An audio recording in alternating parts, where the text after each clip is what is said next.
Let's talk about using the Developer Tools Debugger in Google Chrome browser. The debugger is a keyword used to interrupt code execution, allowing us to find errors and mistakes in our code. Let's take a look. To get us started, we have a basic HTML page with a head, title, body, header, and other elements for a basic display. Also, at the bottom of our HTML, we have a reference to our script.js file where we have our code to run our application. Let's look at our application. It is built to allow us to choose from two options. It starts by telling us to choose a direction. It is followed by the function chooseNow, containing our blocks of code. The code includes a question asking to go left or right, followed by a switch statement to check the direction chosen. The default is included to keep us in place if neither choice is entered. Finally, we have a call to the chooseNow function to run our code. Let's go to the application to answer the question being asked. A box appears telling us to choose a direction, followed by asking us to choose left or right. We enter left, and we are told we chose left. Let's refresh the page, this time enter right.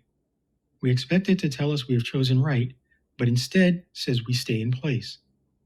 Let's see how we can fix the issue. To do this, we can place the debugger keyword close to where the issue is thought to be. Let's place it closer to the top of where the code begins to execute, allowing us to see what happens almost from the very beginning. After placing the debugger, return to the application and open the inspection pane with Command-Option-J for Mac, Shift-Control-J for Windows. Then select the Source tab. Once open, refresh the page to start the application. Once the process runs, it will stop on the line where the debugger keyword has been placed.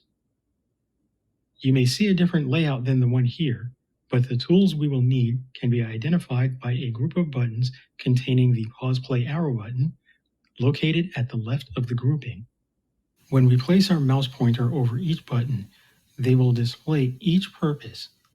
Each button has a different use depending upon the need to resume script execution, skip a function, step to the next function call, exit a function, or go line by line.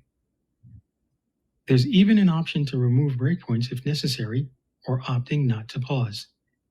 In our case, let's use the option to step through line by line so we can see what happens a little at a time. With each click, the lines in the code are highlighted to let us know where the process is. While execution is paused, we can see what values have been assigned during this part of the process. In this case, right has been assigned to the variable askMe. We click again to step through, and as we do, the process appears to completely bypass the case check for right altogether and go directly to the default. That isn't the expected behavior. When we inspect the code, we look to the section where right is identified to be chosen. We find the word right is misspelled as R-I-G-H, missing the T on the end. Let's return to the JavaScript file, find the block of code containing the issue, and make the correction by correcting the spelling. We must remember to remove the debugger keyword since it is no longer needed. Return to the application, refresh the page to start from the beginning, and choose a direction. Since correcting the code, the expected behavior is received by being told we have chosen to go right.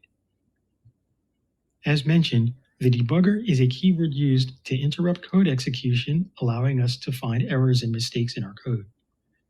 This gives us the opportunity to step through one line at a time to identify where issues can be found.